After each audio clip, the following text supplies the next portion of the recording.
Nick, tell everyone who you are, how you got there. Yeah. Thanks for having me. Mhm. Honored to be here. Yeah, like the picture you guys have for me. It's a fun one, I guess. So to address that, I'm a Hoist Gracie black belt here in Charlotte, North Carolina. Our team under that network is it's called Fight to Win. So that's a major part of my life. That's why I kind of use that as my headshot, my picture when Kylie and team ask for something. Not only do I train, I used to compete a whole bunch, and now I'm still kind of an instructor and help out with the business side of things with the gym overall. But yeah, as Kylie shared, I'm a director of sales here, or yeah, senior director of sales here at Quint.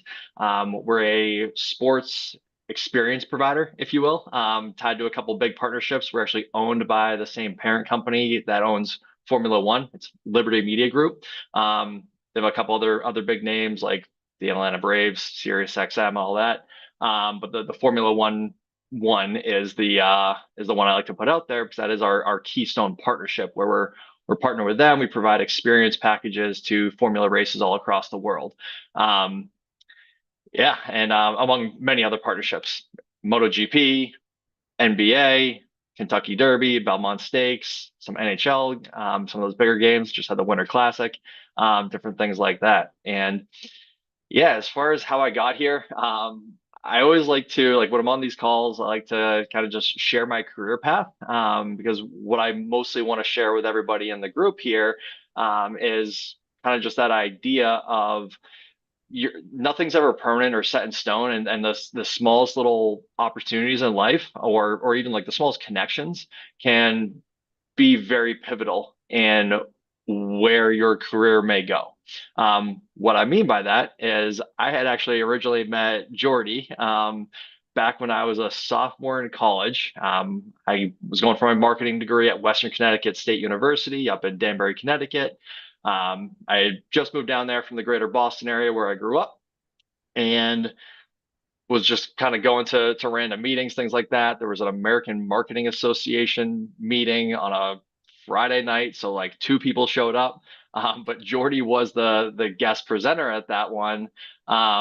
So I had a lot of access to be able to have a good conversation with him, and he shared that he was looking for interns for the company that he was running at the time, My Sports Dreams, the fundraising company, and that was something where that really kicked off my professional career. I grew up the son of a contractor. We did site contracting and sewage disposal. So I grew up in a kind of a blue collar family.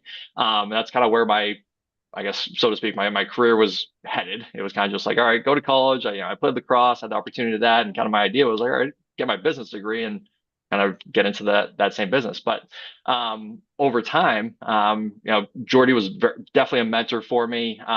Someone I interned for a couple of years until as I got into like my senior year, an opportunity came up to actually be a salesperson within that company. So major career pivot on that side of things. I was working for that company formally for I think it was about 5 years. And I moved down here to Charlotte, North Carolina, where I currently am. Just kind of a post college, hey, let's just pick up and move somewhere. Jordy and the team at that point allowed me to work from home before that was like a thing, work remotely, which is obviously a huge thing nowadays. So this was all happening back in 2009. I moved back down. I moved to Charlotte, and yeah, it was something I had to do, or had the opportunity to do at that time. So I'll actually take a quick pause there. Kylie, if you want me to expand along my career path, I'd be happy to do so. But at the same time, if you have any other questions or topics that you'd like me to share, I'd be happy to dive into those. Yeah, I'd love to expand on the career path, but I would love to get more into what Quint does as well, because it's super interesting and like what your more position is like where you're at this time. Sure. Yeah. So to as far as Quint goes, and my position here, and I'll even back up a step as well as far as how I got this role. Talking about those little conversations, those little Mhm. opportunities that pop up. I found out about Quint because one of my jujitsu students, this guy just kind of bebopped into the gym, all super happy, kind of good positive guy, as a lot of people a lot of people are, especially when they're joining a new club, sport, whatever it might be. And little did I know at the time, this guy that we kind of just conversationally hit it off very early on. He was the former COO of Quint. I say former because now he's been promoted to CEO. So that was something where I was working for a digital marketing agency at the time. I was just, sales manager there, running a team of about 10, 12 people, doing some recruiting, running a lot of demos, basically helping small businesses get found on the front page of Google, both organically and through the ad side, if you guys are familiar with that. Um, and over time, this guy Brian was my mentor along the ways, informal mentor, if you will. Just bouncing conversations off of each other, both on the mats. Plus, I ran privates for him for a while. Grabbed coffee, dinner, whatever, once in a while as well. Just turned out to be a friend slash mentor, if you will. Um, but eventually, and I kind of still give him a little hard time about this, but I know along the way he was planting seeds. He was like, I feel like there's a guy like a need for this in the company. So at one point, I was just like, Brian, I'm ready to make a change professionally. You have the need for this because or someone like me. And what I mean was there was about 30 salespeople at the time. There was the vice president of sales, and that was kind of it from a structural standpoint. Everyone here, the organizational structure of anything is very important. In the military, you have somebody that you're reporting to, and it's a very, more or less from what I understand, and then I'm not military myself. But that structure is there. You have your team, you have the leader, someone else that you report to, and it kind of trickles up and down from there. So it was a very unclean structure that Quint had. So he was like, we need basically like a sales manager, somebody in between, while at the same time there was an opportunity to build an entry level sales position, management group there, if you will. I got into Quint because number one, that personal connection that I had through a mentor slash friend, plus, over time, kind of building the need. And it was definitely a mutual need. I was looking to make a change, so right timing around that. And the business had a need for someone like me in that position. So I came in, I started, we call like the SDR group, the sales development representative group, which is entry level sales position. People that are basically calling through and qualifying while at the same time reaching back out to older leads that came in. Because we are definitely, we're 99% inbound lead driven here.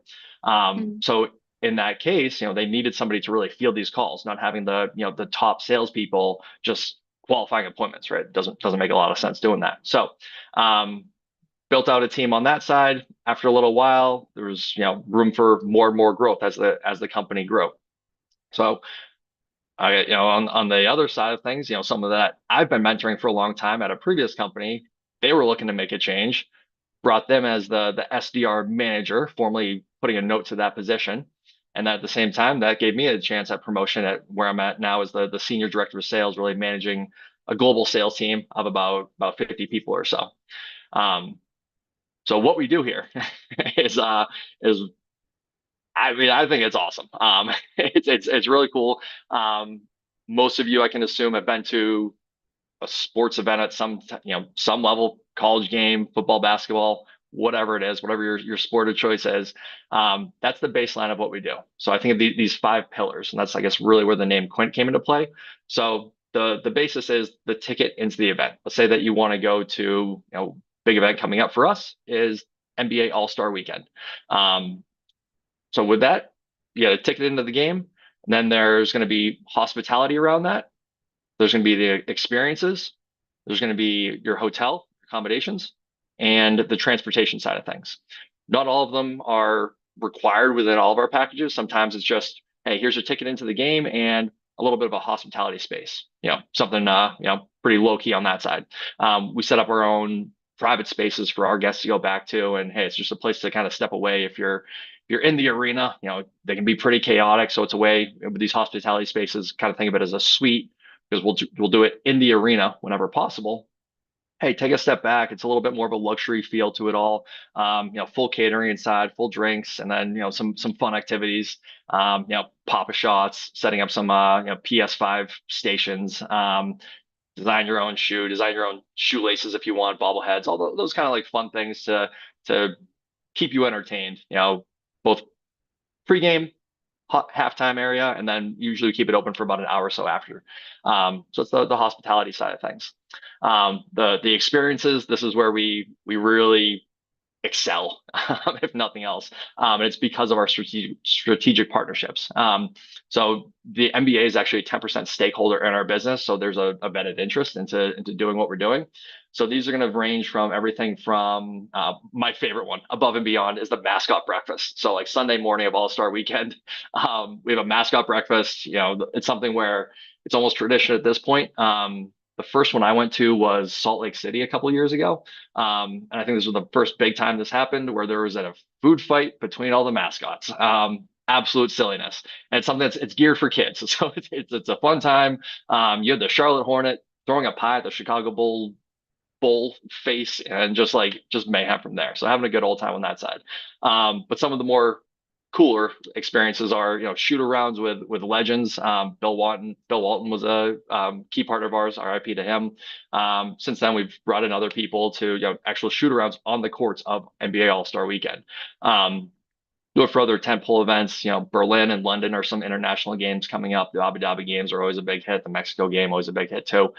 So doing different things like that. Another experience is so for when the game was in France a couple of years ago, or last year now it is, they did I forget the name of the river. It's one of the more famous rivers in Paris, but it was a candlelight dinner on I guess a toboggan, had about 40 people on it, plus Gary Payton as a kind of Q&A legend, if you will. So you got to go spend 3 hours on a boat with Gary Payton and go see the city of Paris while you're over there. So adding those experiences on there. And it goes, yeah. Thames River. Thank you, Monique. Appreciate you. Good assist there. And then the hotels and transportation's pretty simple. It's just we have a hotels division. They go out and source blocks of rooms for us. So the guests can book their hotel, and then depending on the proximity of the hotel, if it's right next to the venue, this isn't needed because people can walk across the street, do whatever. But particularly for like the F1 events where it's a really big venue to get into one of these tracks. And sometimes the hotels might be 10, 20, 30 miles away.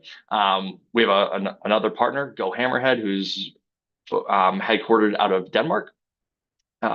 Get luxury motor coaches, and that basically you have your hotel room, then you take that bus from the hotel to the venue, and that's for all the different activities that might be going on to and from that. So yeah, it's a super cool thing. So guests can basically, we tell them, hey, you just fly into the city and we'll really help take care of everything else, and then we provide support services around, hey, where are some hot spots to eat, drink, just have a good time outside of that. So again, those 5 pillars: the ticket itself, hospitality, experiences, hotels, and then transportation.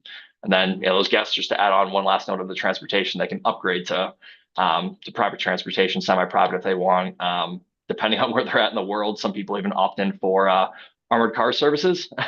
So it's a little wild on that side, but that's the level of what we do. Some people are spending a lot of money with us, and there's some high profile people that do book with us depending on the event. So I want to make sure that they're well taken care of on all fronts from there. So yeah, and so Kylie, to kind of just take a quick pause Yeah. there, give myself take a breath, wanted to see where you Yeah, might no, it was want to take amazing. things. If anybody has any questions, they can go ahead and raise their hands. But I was wondering, talking more about the sales, I'll have you answer after Ashley's question. But a lot of people get intimidated about sales. And there's a lot of perceptions about it. So I was wondering if you could kind of talk about that. But Ashley, you can go ahead and ask your question first. I Yeah. think my question is kind of like along yours, because I was wondering, because you said that you are calling back. So I'm wondering, is it like they're already established customers, or is it something that they've kind of like went to your website and said, hey, I'm interested on buying a package or something? So how does that work? Yeah, the second part. So with all of our websites, and I'll just blast off a couple. I mean, f1experiences.com, nbaexperiences.com. So we white label all of the websites for each individual partnership. So everything's siloed. So yeah, where 99% of our leads are someone that's visited the website and said, hey, I want more information. So it's people that at some point in time, they had shown an interest in what we do. Sometimes on the extreme side, it's some 12-year-old kid that just like, hey, I want to go to an F1 race. I want to go to the Kentucky Derby, whatever it might be. Super unqualified. But nonetheless, that's why we need, that's why we had that entry level group, and we still have this group calling through these people just to reach back out to them. So yeah, with that, and that's one thing I like to share when I'm doing my recruiting, is that there's really no true cold calling to what we do. Maybe it's somebody that filled out a form 2 years ago and they haven't really interacted with us much since. But if they were interested in NBA All-Star 2 years ago, maybe they're going to be interested in this year. If they're interested in going to the F1 Miami race this year, maybe they're interested in Vegas, or vice versa. Who knows? They were interested at some time, and it's just a matter of re-engaging these people. And one of the reasons why I'm very fortunate to see the success that I have is that this wasn't happening before I came in, and I think the revenue off of leads that originated over a year ago that hadn't converted in the last year is, it's about 25% of our overall revenue. So it's reaching back out to these people, nurturing them. Very fortunate to have just an absolute killer marketing team where they're, within the GPDR guidelines, and just, all the international rules around like email marketing. They're phenomenal at following those and getting people re-engaged to supplement the calls. And then we use outreach. A lot of people are familiar with like HubSpot. So it's more personalized, like sequenced emails that are going out that give us insight into, are these people opening the emails? Are they clicking on links? Allowing reps to prioritize what's going on. Does that answer your question? Yes, I was just curious, is this like a remote job, or is it something in person when it comes to sales? Yeah, I would say we are a little bit more on the old school side of where we want everybody in the office here in Charlotte. We do have some people that maybe say like grandfathered in. The team that I manage directly is here in the US, but we do have some people so we're in Charlotte. We have some people or 2 people in Ohio. I have a lady that's been with us for 15 years. She's still up in Montreal. A couple of gals over in Louisville, gal down in Argentina, another gentleman down in Mexico. But yeah, predominantly when we're hiring, and we really only hire on this entry level role at this point, is for in office here to make sure that they're wrapping their heads around everything that we do. Awesome. Thank you so much. Yeah, thanks for the question. I was wondering, in sales, what do you think the personality traits or maybe knowledge or skills are most important in a sales position? Curiosity is huge. That always comes front to mind for me. Because you mentioned like, okay, like, how to maybe break into sales, or if you're making a career pivot because you've been doing something else, and like how, does sales seem overwhelming?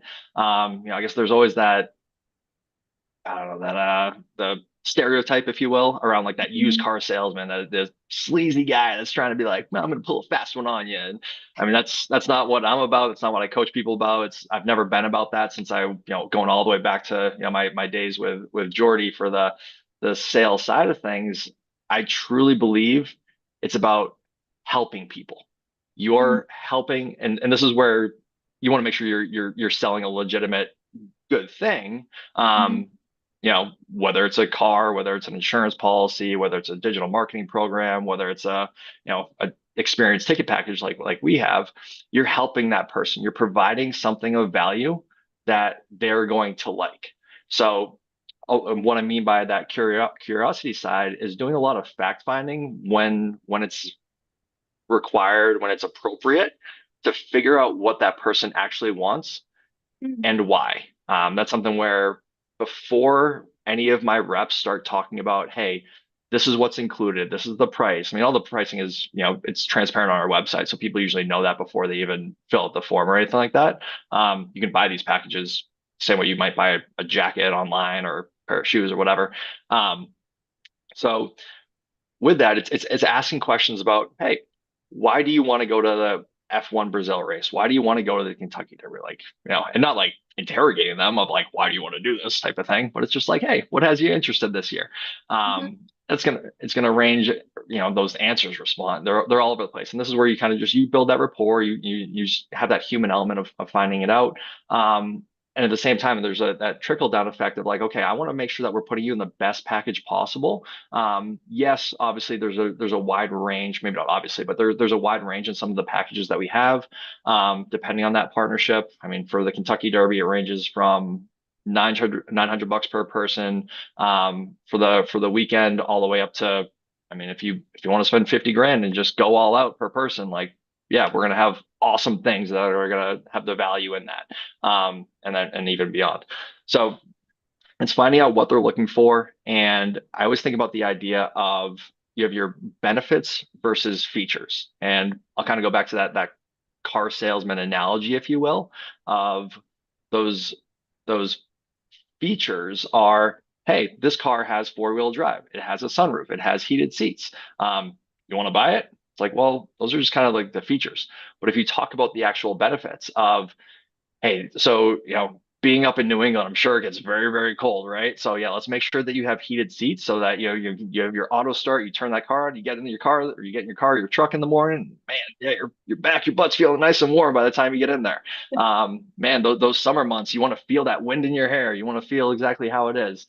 So it's talking about the benefits to it. So that's where I talk a lot with my reps about, it's not about, hey, so you're going to go into this hospitality space. This is we're going to see the track. This is the time of day. This is where we're doing our track tours. This is when you can see the paddock. This is when you can see the garage. You can see those things. It's like, yeah, those detailed bullet points are right there on the website. They don't need you to just say that again. Like, yes, reiterate the high points of it and use them as selling points, but it's like, hey, do you really want a great view because you're a diehard gearhead and you want to see the famous you want to see the Rouge Wall up in F1 Canada. You want to be able to look into the garages as the pit stops are happening. Do you want to see that? Do you want to be at the finish line? Or hey, do you want to kind of just be a part of the general experience? You want that like maybe country club feel, if you will? Are we going to Miami and there's this whole like they built out some like fake beach marina thing, and like do you want to be at like a EDM party during all this? Like what are you looking for in this experience? So that's where it's figuring out why people are going, how they're going, and just digging into those deeper details, and kind of just going from there. And that's where it doesn't turn into so much of a, again, it's not about a sales pitch. It's figuring out what does that person want and trying to align with that. So I guess yeah, the maybe stereotypical sales question or whatever. Think about Wolf of Wall Street. Maybe you guys have all seen that movie. Um, it's that sell me this pen. Um, there was actually a video going around a little while ago, maybe a couple of years ago, where Jordan Belfort is talking about that at, I think it's like a sales conference. I think maybe he's visiting a school or something like that, like a college.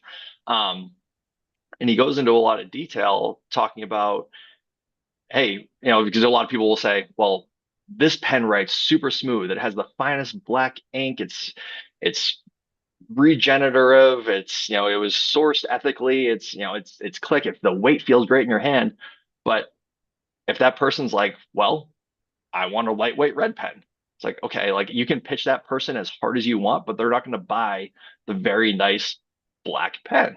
They need a red pen. So it's asking questions like, hey, so why do you want a pen? What colors are you looking for? Do you want it to write smooth? Do you want it to write bold? Do you want fine point? Are you doing a lot of writing? Is this just for ticking boxes? So it's finding those questions. So it's not about selling something to somebody.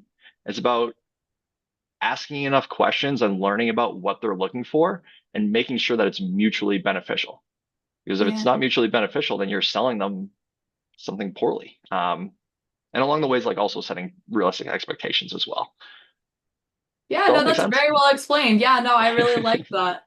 Talking a little bit, transferring over to a different subject, talking about jujitsu, how important is it to you to have like this extra thing that you do, extracurricular activity that sets away from your work to kind of focus on after your work day? Absolutely critical, necessary. It's a non-negotiable. My wife and I both have our different hobbies. She's big into CrossFit, so it's like, all right, you get your, we have two kids, so you get your 2 nights of CrossFit. I get my 2 nights of jujitsu, or 2 sessions. I like my Saturday mornings. So so with that, I mean, it's something, and I mean, being in the military, I'm sure a lot of you have worked very, very hard physically at some point in your lives, and you know the importance of keeping your body healthy. The body, the mind are absolutely connected, and it's part of that idea of you need to take care of your body to take care of your mind, and vice versa. It's all about balance. So it's having something outside of your normal. I guess there's so many different points why I could talk about. I could nerd out on this all day, but why something like jujitsu is so important. And I know I'm obviously extremely biased in that, but some of the perks of jujitsu specifically to me is number one, it is focused on self-defense. So it gives you a very high level of confidence, knowing that when you're walking around, like, yeah, like I have my concealed. I'm usually carrying a pocket knife. Like, yeah, I have these things, but somebody's just like if somebody bumps into me the wrong way or steps in my shoe or I step on their shoe and I take their parking spot, whatever the situation might be, like, do I want to use a lethal force thing? No, it's just like, hey, I'm gonna have my hands up, like, let's, hey man, take it easy, take it easy. So it humbles you in a big way. And I'm walking around every day knowing that I'm very comfortable in my skin. And then if a physical issue ever arrives, and I know we're on video, so you guys probably don't know, I'm not a small guy. I'm not a big guy by any means. I'm 5'10", 160 pounds. There's a lot of people that are a lot bigger than that.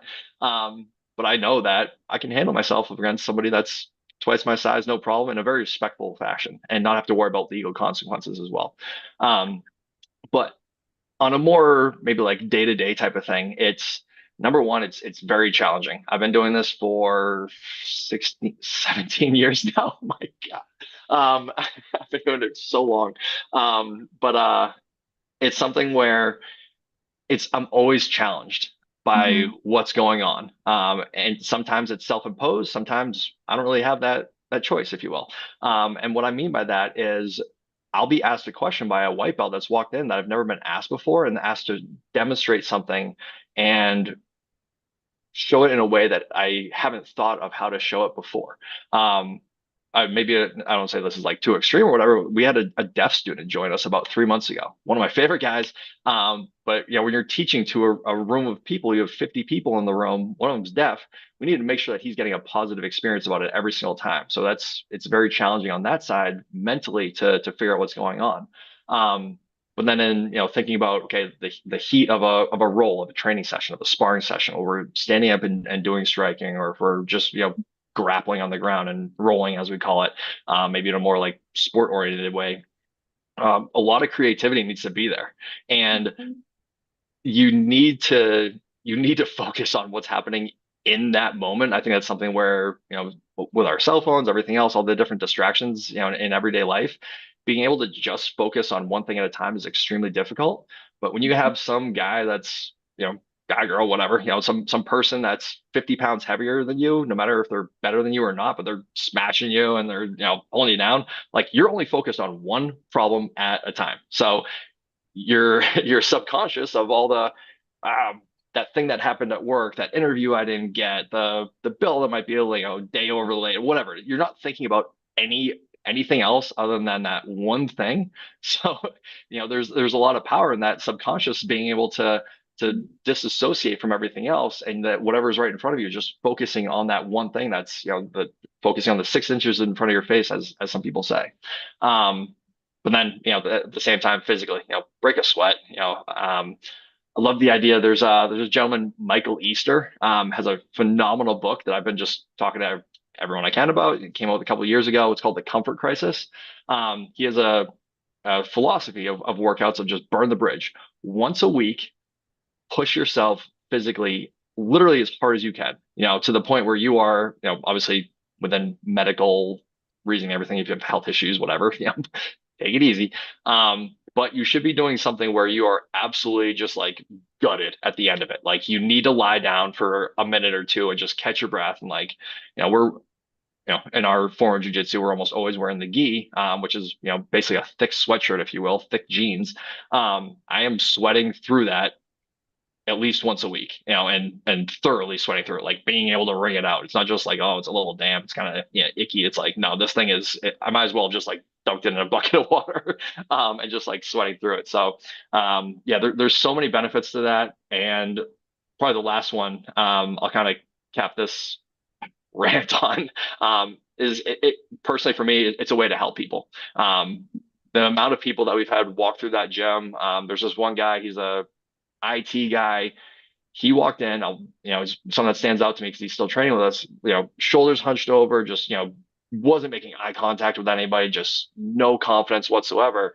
But it was something where he was, it was his New Year's resolution a couple of years ago to do something a little bit hard. So number one, walking through the door was probably one of the hardest things he's ever done. Walking into a jiu-jitsu gym where like you got to combat with people.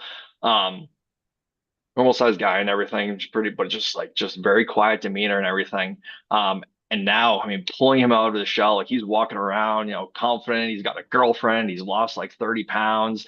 He's got a couple of promotions since joining us. Now, was all that attributed to what we're doing and building the confidence on that side? No. But it's that idea of he's constantly doing something harder and harder every single, maybe not every single day, but every single, or maybe a couple times a week at least. He did a tournament, I think it was like 2 years ago, and just a small local tournament. Broke down crying after. I put my hand on his shoulder. I'm like, Ron, what's going on, man? Like, you okay? Like, you won. Like, this is awesome. He's like, I have never won a medal in anything in my life. And I was like, holy shit, man. It's like a 40-year-old guy. So it's just something where like, yeah, it's those little wins, those little confidence, and it's something where like, being able to again help people is extremely rewarding. And I think that's something where you don't need to be in a formal position to help people. When I was a lower belt, just grabbing the new guy that walked in the door, guy, girl, whatever, and just kind of helping them out, showing them the ropes is something I've always liked. This what I think about here at work, even when I was just a normal salesperson myself, just helping that person next to you and just brightening their day, whether it's maybe it is just brightening their day, but maybe it's more like technical around the actual product itself. Maybe it's helping with their pitch, their tone, whatever might be going on with that, just helping people. That's something where I think it's extremely important from a human being perspective. I mentioned my dad was a contractor. My mom she's a retired ICU nurse. So she's always instilled in me, like, we are here to help people and to help those around you. And again, it doesn't need to be in a formal fashion. It's just here to help each other, be a good person, do good things. And whether it's formally helping somebody by actually giving them advice, sometimes it's just demonstrating that. Maybe it's just doing the right thing. And for those of you that have kids, it's, whether it's a kid or another person around you, they're learning by just watching you. So sometimes by just doing the right thing, that's enough to help somebody. Yeah, no, I love just be a good person, do good things. That's such a good way to end this because that's really, really, if we're all doing that, we're all succeeding in life. I asked that question because everyone in here is transitioning right now out of the military and they're so focused on, I said it earlier in the class, they're so focused on a bunch of other things. Like it's easy to slip that, like a hobby that helps you let go is really important. Connecting with people or teaching people is really important. I know we all have a lot going on, but Mhm. that's why I ask, because I think that that part of our lives is really, really important to keep in touch with as well. Yeah, absolutely, absolutely, and that goes into. And I think Jordy actually shared something not too long ago about this on LinkedIn. Number one, everything that he's sharing is gold. I'm using it for my recruiting process. Yeah. Like it's awesome. Um, and but it's the idea of, and I try to implement this the best thing I can is people more often than not. Obviously, there's a threshold to this, but they're hiring off of personality, not so much the hard skills. I put a lot more weight into those soft skills, particularly in like an entry level sales position. It's maybe a little bit easier to do this. Mhm. Obviously, if it's like surgeon, I'm not going to get hired as a surgeon because I'm a good person. They should want me working on you. But it's that idea of like, yeah, just those direct, like, or maybe like those indirect little good things that you can do for people. And just those characteristics of wanting to get better, whether it's just 1%, whatever it might be, just getting better and better every single day is a lot. And being curious, being a good person is a lot better than those, or is a lot more weighted than those specific technical skills. So if you can get through that first level of, the screen or whatever it might be, demonstrate that on the phone interviews, the Zoom calls that you guys are having. Yeah, no, that feels super good to hear. Thank you. I'll wrap it up with that in case anybody else has any questions. Thank you so much for coming and chatting today, Nick. It was really nice just hear some positivity and some good things. Yeah, thank you so much for having me. It's always an honor to be here. I'll just drop in this company website, and I know you guys I'll put in the parent company website. I saw that question in the chat. So they're Quint.co. That's our company. We go from there. But I'm assuming that a lot of the LinkedIn requests that I've had from a lot of people recently have been from this group. It looks like it is. But yeah, Yep. if you guys shoot me a note. Again, thank you so much, Kylie. I'll let you guys kind of wrap things up here, but Yeah.